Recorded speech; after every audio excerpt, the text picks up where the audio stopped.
పట్టుదలతో చేస్తే సమరం తప్పకుండా నీదే, విజయం కష్టపడితే రాదా ఫలితం పదరా సోదరా. నీ ధైర్యం తోడై ఉండగా ఏ సాయం కోసం చూడక, నీ ధ్యేయం చూపే మార్గంలో పోరా సూటిగా.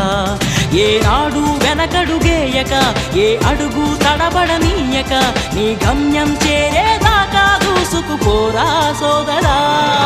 పట్టుదలతో చేస్తే సమరం తప్పకుండా నీదే, విజయం కష్టపడితే రాదా ఫలితం పదరా సోదరా.